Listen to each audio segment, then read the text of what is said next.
کہ اب مسلمان اگر کسی نظم و ضبط کی پابندی میں نظر آ جائیں تو بڑا عجیب لگتا ہے.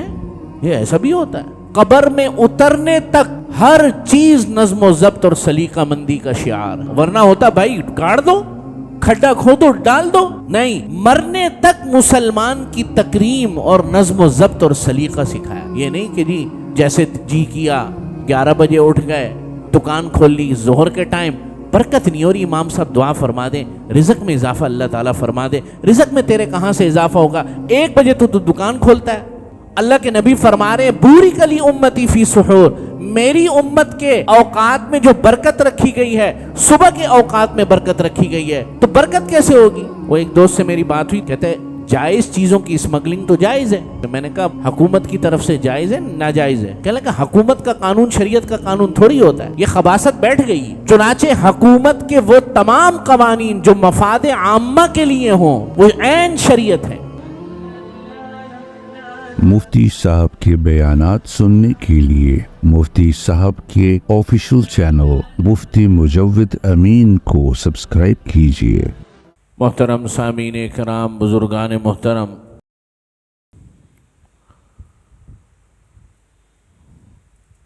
دین اسلام کی خوبصورتی اور اس کے حسن اور اس کی جاذبیت اور دین اسلام کی جو اٹریکشن ہے کہ دنیا کے اندر جب یہ دین اپنی اصلی حالت میں پیش کیا جاتا ہے، جب دین اسلام کو، کس کو؟ دین اسلام کو اپنی صحیح حقیقت میں لوگ دیکھتے ہیں، مسلمانوں کو نہیں، اسلام کو. جب دین اسلام کو لوگ اپنی حقیقی اصلیت میں دیکھتے ہیں تو متاثر ہوئے بغیر نہیں رہ سکتے، اور اس متاثر ہونے کی اور اس دین سے اٹریکٹ ہونے کی لوگوں کی ایک بہت بڑی وجہ جو بنتی ہے وہ دین اسلام کا سلیقہ ہے، نظم و ضبط، ڈسپلن. جب دنیا کے غیر مسلم ماضی میں، حال میں یا آنے والے مستقبل میں اس دین کے نظام کو دیکھتے ہیں کہ کتنا مربوط، کتنا سلیقے کے ساتھ اس کی عبادتیں، کتنے سلیقے کے ساتھ اس دین کے معاملات، کتنے سلیقے کے ساتھ اس دین کے آداب، کتنے سلیقے اور نظم و ضبط کے ساتھ ہیں کہ ایک لڑی ہے جو کلمہ طیبہ سے لے کر قبر میں جانے تک جڑی ہوئی ہے، جیسے تسبیح کے دانے جڑے ہوئے ہوتے ہیں. ایک نظام ہے، ایک ضابطہ حیات ہے جو کہ انتہائی خوبصورت انداز میں ایک دوسرے سے مربوط اور جڑا ہوا ہے. جب وہ دین اسلام کی اس عملیت کو دیکھتے ہیں اور دین کے اس نظام کو اور بڑی گہرائی میں اتر کے دیکھتے ہیں تو پھر کلمہ پڑھ لیتے ہیں. مجھے اور آپ کو دیکھ کر کلمہ نہیں پڑھتے وہ، ہاں وہ مسلمان تھے کہ جن کو دیکھ کر لوگ کلمے پڑھ لیا کرتے تھے. اللہ تعالی ہم سب کو اور ہماری نسلوں کو ایسا مسلمان بنا دے کہ لوگ ہمیں دیکھ کر کلمے پڑھیں. لیکن اس وقت موجودہ صورتحال میں تو صورتحال یہ ہے کہ ہمارا دین جتنا سلیقے والا، جتنا نظم و ضبط والا اور جتنا مربوط ہے، اتنا ہی مسلمان بے نظم و ضبط ہیں، انڈسپلن ہیں اور بے ڈھنگے پن کا شکار ہیں. اور بلکہ بے ڈھنگے پن کا تو کیا شکار ہوں گے، اس سے بھی نیچے ایسی ذلت اور پستی میں اتر گئے کہ اب مسلمان اگر کسی نظم و ضبط کی پابندی میں نظر آ جائیں تو بڑا عجیب لگتا ہے. یہ ایسا بھی ہوتا ہے؟ یہ تو مسلمان ہے بھائی. جہاں مسلمان ہے وہاں تو گند ہونا چاہیے. جہاں مسلمان ہیں وہاں تو بے ترتیبی ہونی چاہیے، جہاں مسلمان ہیں وہاں تو کچرا ہونا چاہیے، وہاں تو گند ہونا چاہیے، وہاں کی گاڑیاں، وہاں کی چپلیں، وہاں کے لوگ وہ تو بے نظم ہونے چاہیے۔ عجیب سا لگتا ہے۔ لیکن بعض جگہوں پر مسلمان ایسے نظر آ جاتے ہیں، وہ بسا اوقات ڈنڈے کی وجہ سے ہوتے ہیں، اس ملک کے قانون یا اس کے حساب و کتاب سے، یا کوئی سوسائٹی، کوئی ایک آدھ سوسائٹی، کوئی بھولے بھٹکے 1 ارب 1.25 ارب 1.5 ارب مسلمانوں میں کوئی بستی، کوئی شہر ایسا نظر آ جاتا۔ لیکن ہماری جو مجموعی صورتحال ہے وہ تو آپ کے سامنے ہے۔ اس دین کا جو مزاج ہے، اس دین کا جو خوبصورتی ہے، وہ سلیقہ مندی میں ہے۔ آج بڑے افسوس سے یہ بات کہنی پڑتی ہے، مسلمانوں کو سلیقہ سکھاؤ، مسلمانوں کو کوئی بات کرو کہ کسی نظم اور ضابطے کے اندر لانے کی کوشش کرو تو لوگ اعتراض سمجھتے ہیں، اپنی توہین اور انا کا مسئلہ سمجھتے ہیں۔ دین اسلام کی پہلی عبادت لا الہ الا اللہ محمد الرسول اللہ، کلمہ پڑھنے کے بعد پہلی عبادت نماز سے لے کر قبر میں اترنے تک ہر چیز نظم و ضبط اور سلیقہ مندی کا شعار ہے۔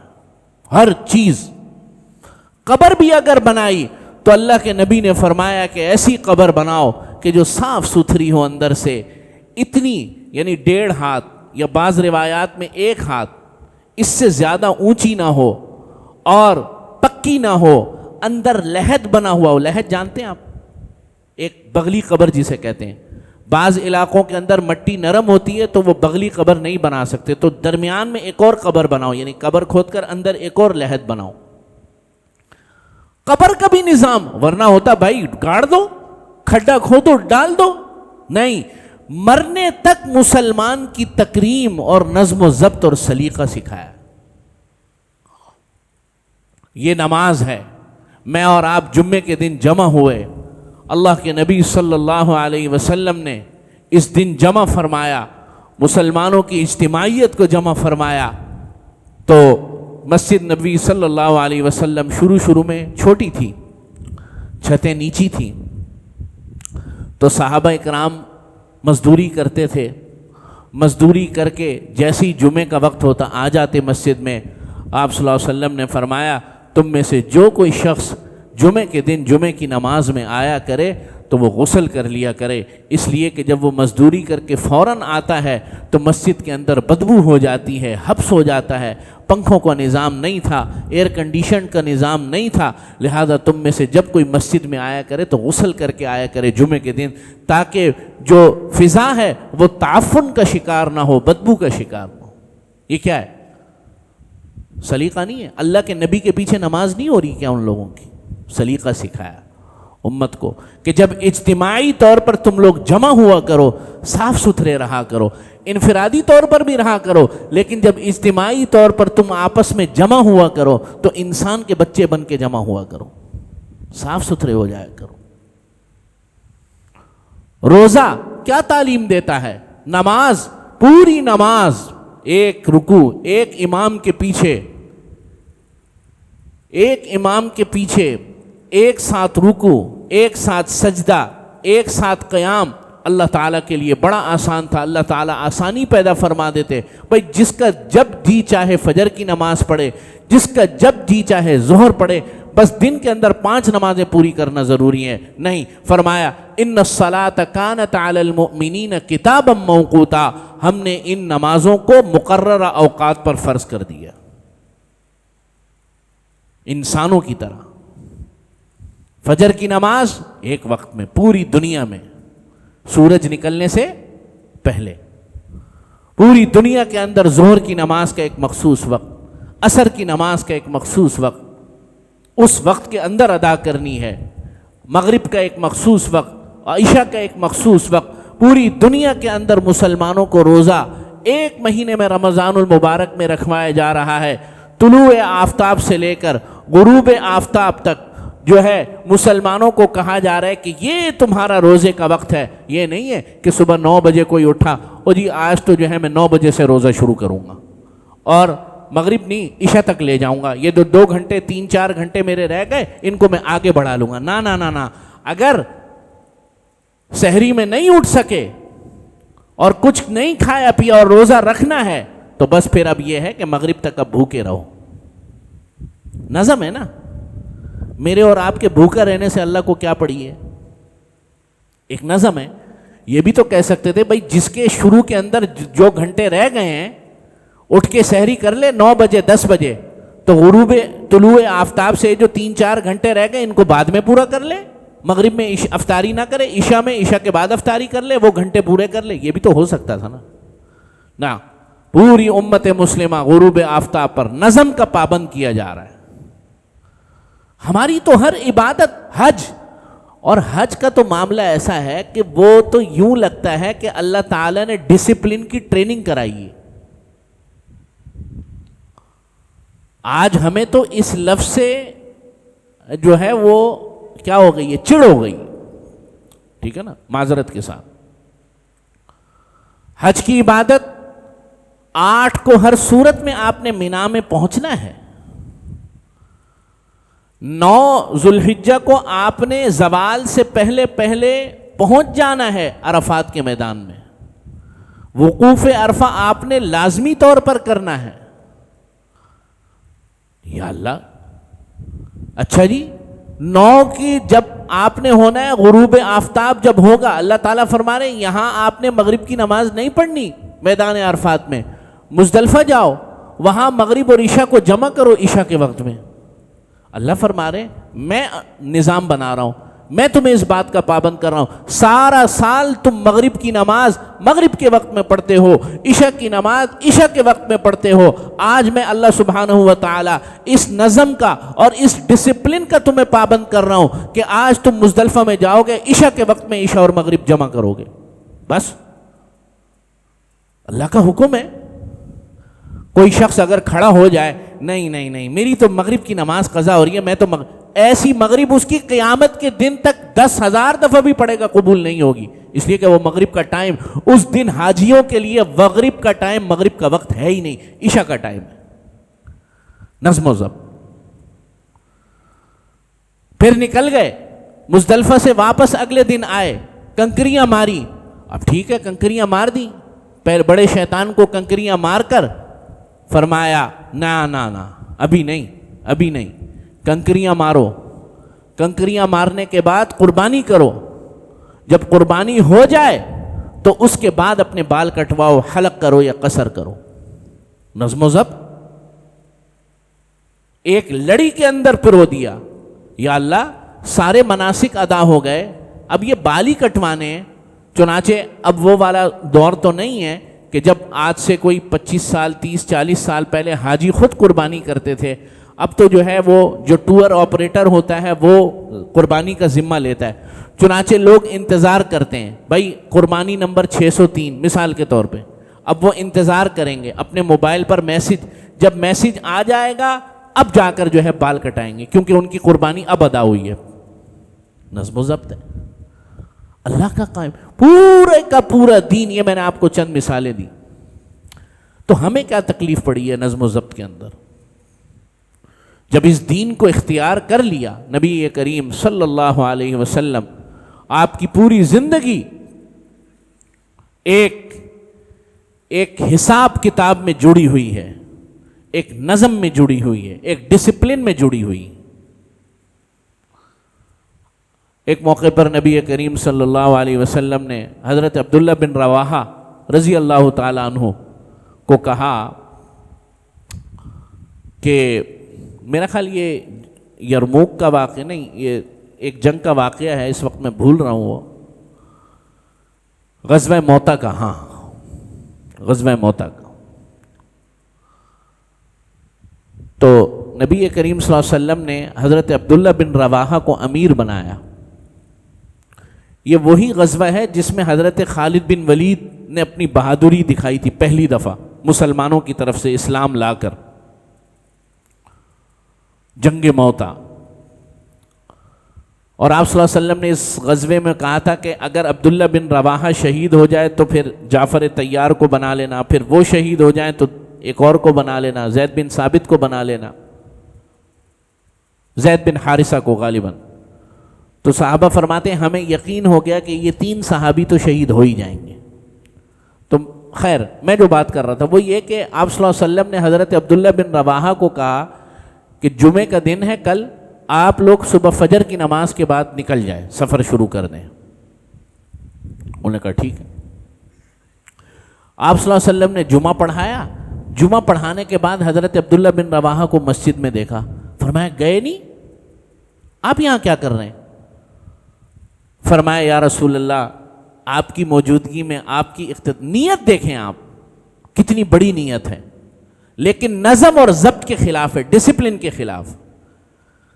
حضرت عبداللہ بن رواحہ نے کہا یا رسول اللہ پتہ نہیں غزوے میں جا رہے ہیں، جنگ میں جا رہے ہیں، میں پتہ نہیں زندہ رہوں یا نہ رہوں، ہم پتہ نہیں واپس بھی آئیں یا نہ آئیں. آپ کی اقتداء میں آخری نماز جمعہ ادا کرنے کا دل تھا، اس لیے جمعے تک رک گئے.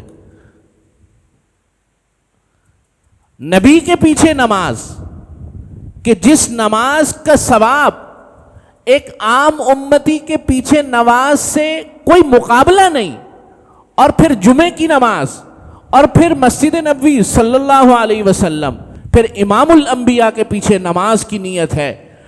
پڑھنے والا بھی صحابی ہے عبداللہ بن رواحہ رضی اللہ تعالیٰ عنہ، نبی کا تربیت یافتہ انسان ہے، اس کی یہ نیت ہے. آپ صلی اللہ علیہ وسلم نے جب یہ بات سنی سوچ میں پڑ گئے. فرمایا کہ تم نے عمل تو کر لیا ہے، لیکن اس وجہ سے تم جنت میں 500 سال کے بعد داخل ہوگے. کیوں؟ آپ نے نظم و ضبط کی خلاف ورزی کی ہے. میں نے جب کہا ہے کہ جمعے سے پہلے نکلنا ہے، فجر کی نماز کے بعد نکلنا ہے، تو اب میرے پیچھے بھی نماز پڑھنے کا وہ ثواب نہیں جو میرے حکم پر عمل کرنے کا ثواب ہے. اسے کہتے ہیں ڈسپلن. آپ علیہ الصلاۃ والسلام نے دسترخوان لگایا، آپ علیہ الصلاۃ والسلام کا نکاح ہوا غالباً حضرت صفیہ رضی اللہ تعالی عنہا سے. رات کو عربوں کے یہاں رواج تھا کہ کھانے کے بعد کچھ گپ شپ کرتے تھے. ولیمہ آپ صلی اللہ علیہ وسلم نے کھلایا. تو اس دن صحابہ اکرام کی نشست جو ہے وہ طویل ہو گئی، لمبی ہو گئی. حضور علیہ الصلاۃ والسلام اندر گئے، پھر باہر آئے. شرم کے مارے کچھ بولے نا کہ بھائی اب اٹھو، کھانا وانا کھا لیا. پھر اندر گئے، 3 دفعہ باہر تشریف لائے. قرآن مجید میں آیت نازل ہو گئی فَإِذَا طَعِمْتُمْ فَانْتَشِرُوا وَلَا مُسْتَأْنِسِينَ لِحَدِيثٍ. جب تم کھانا کھا چکو تو بس اب منتشر ہو جاؤ. وَلَا مُسْتَأْنِسِينَ لِحَدِيثٍ، بات چیت کی کوئی ضرورت نہیں. ان اللہ لا یستحی من الحق. نبی تم سے شرما رہے تھے، لیکن اللہ تم سے حق بات کہنے میں شرماتا نہیں ہے. نظم و ضبط. آج ہمیں چڑ ہو گئی ہے، الرجی ہو گئی ہے. آپ علیہ الصلاۃ والسلام نے ایک موقع پر ایک صحابی کو کہا اے میرے عزیز، جب بھی یہ جب آیت نازل ہوئی کہ جب یا ایھا الذین آمنوا لا تدخلوا بیوتا غیر بیوتکم حتی تستأنسوا وتسلموا علی اہلہا، کہ اے ایمان والو تم لوگوں کے گھروں میں اپنے گھروں کے علاوہ دوسرے گھروں میں داخل نہ ہوا کرو بغیر اجازت کے. وَتُسَلِّمُوا عَلَىٰ أَهْلِهَا، سلام کیا کرو جب داخل ہوا کرو. تو یہ جب آیت نازل ہوئی تو آپ صلی اللہ علیہ وسلم نے اس آیت کے متعلق ارشاد فرمایا کہ بھائی جس کے کمرے میں داخل ہوا کرو تو اس کو سلام پہلے کھٹکھٹایا کرو، اب اجازت لیا. تو ایک صحابی نے سوال کیا یا رسول اللہ ماں باپ کے کمرے میں بھی؟ فرمایا کہ کیا تم ایسی حالت میں اپنی ماں کو دیکھنا چاہتے ہو جس میں تم دیکھنا پسند نہیں کرو گے؟ چنانچہ ماں باپ کے کمرے میں بھی داخل ہو تو اجازت لے کر داخل ہو. یہ انسان بنایا ہے دین نے، جانور نہیں بنایا. ہمیں کھلا نہیں چھوڑ دیا ریوڑوں کی طرح کہ ادھر چل رہا ہے ادھر چل رہا ہے ادھر چل رہا ہے. ایک پروٹوکول دیا ہے، ایک نظام، ایک ضابطہ حیات دیا ہے. میں کیا کیا مثالیں دوں آپ کو احادیث مبارکہ سے اور سیرت نبوی صلی اللہ علیہ. آپ علیہ الصلاۃ والسلام روایات میں آتا ہے گھر میں آتے تو حضور نے اپنے گھر کے اوقات کو 3 حصوں میں تقسیم کیا ہوا تھا. کتنے؟ 3 حصوں میں. ایک حصے میں آپ صلی اللہ علیہ وسلم خالص اپنے بیوی بچوں کو ٹائم دیتے گھر میں، یہاں تک کہ گھر کے کام بھی کرتے، اس میں حضور صرف اپنی بیویوں کو ٹائم دیتے، گپ شپ لگاتے، ادھر ادھر کی باتیں، گھر کی باتیں، رشتوں کی باتیں، بیٹیوں کی باتیں، اس میں کوئی دعوت نہیں، کوئی تبلیغ نہیں، کوئی دین کی بات نہیں، یعنی دعوتی انداز میں۔ دوسرا حصہ آپ علیہ الصلوۃ والسلام آرام فرماتے، سوتے، اور تیسرا حصہ آپ علیہ الصلوۃ والسلام عبادت فرماتے ہیں۔ حضور کی زندگی تو دیکھو، یہ نہیں کہ جی 10 بجے اٹھ گئے تو جیسے جی کیا، 11 بجے اٹھ گئے اور جناب جو ہے دکان کھول لی ظہر کے ٹائم، برکت نہیں ہو رہی۔ امام صاحب دعا فرما دیں، رزق میں اضافہ اللہ تعالیٰ فرما دے۔ رزق میں تیرے کہاں سے اضافہ ہوگا؟ 1 بجے تو دکان کھولتا ہے۔ اللہ کے نبی فرما رہے بورک لی امتی فی سحور، میری امت کے اوقات میں جو برکت رکھی گئی ہے، صبح کے اوقات میں برکت رکھی گئی ہے، تو برکت کیسے ہوگی؟ تو پوری قوم کا ہمارا مزاج بحیثیت اشرافیہ اور بشمول اشرافیہ وہ نظم و ضبط کی پابندی سے ختم ہو چکا ہے۔ یہ بہت بڑی دولت ہے۔ آج چونکہ ہمارے ذہنوں میں یہ بات ہے کہ یہ دین میں سے نہیں ہے، ٹریفک سگنل پر رکنا یہ دین میں سے نہیں ہے، سمجھ رہے بات؟ وہ ایک دوست سے میری بات ہوئی تو اس نے کہا اسمگلنگ تو جائز ہے۔ میں نے کہا، کہتے جائز چیزوں کی اسمگلنگ تو جائز ہے۔ میں نے کہا مثلاً، کہنے لگا جیسے گاڑیوں کی اسمگلنگ کرنا اور اسی طریقے سے۔ میں نے کہا حکومت کی طرف سے جائز ہے ناجائز ہے؟ کہنے لگا حکومت کا قانون شریعت کا قانون تھوڑی ہوتا ہے۔ یہ اصل میں ذہنوں میں بیٹھی ہوئی یہ بات، یہ خباثت بیٹھ گئی ہے۔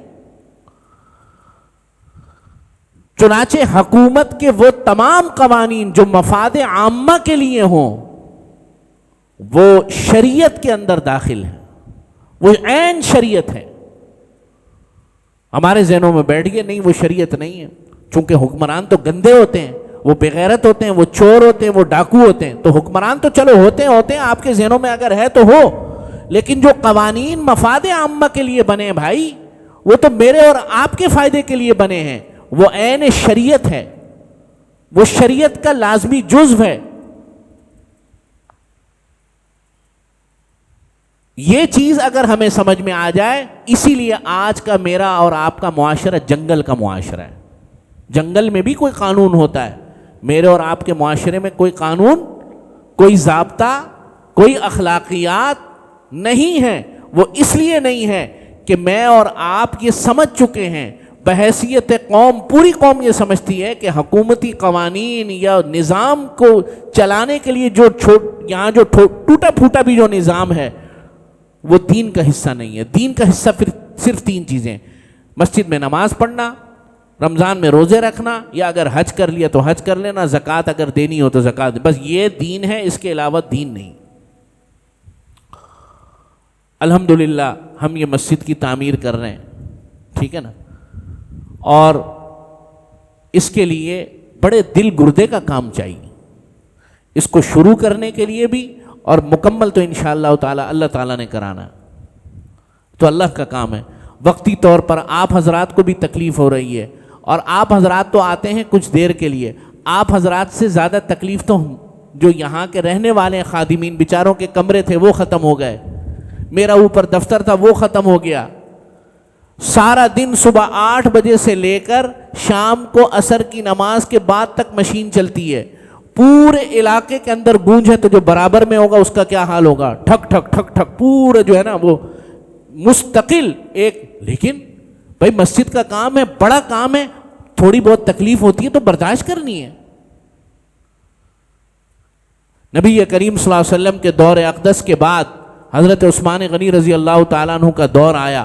حضرت عثمان غنی رضی اللہ تعالیٰ عنہ نے صحابہ سے مشورہ کیا کہ مسجد تنگ پڑ گئی ہے۔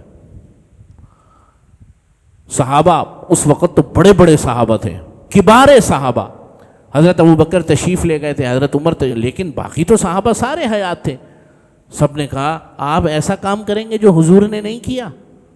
یعنی ان کے ذہنوں میں اصل میں یہ بات تھی کہ حضور اپنے ہاتھوں سے جو مسجد بنا گئے ہیں اس میں اضافہ کرنا پتہ نہیں شریعت کے خلاف نہ ہو، لیکن خلیفہ راشد مجتہد ہوتا ہے، اس کا حکم بھی شریعت پہ ہوتا ہے۔ حضرت عثمان غنی رضی اللہ تعالیٰ عنہ نے فرمایا میں بالکل پوری کی پوری ذمہ داری کے ساتھ یہ بات کہتا ہوں کہ مسجد میں اضافہ کروں گا۔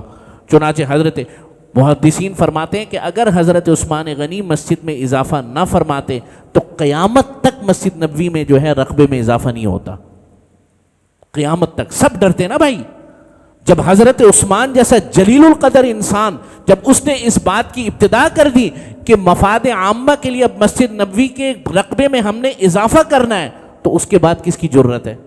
اس کے بعد تو کوئی نہیں کر سکتا، اس کے بعد تو سب بونے ہیں بونے۔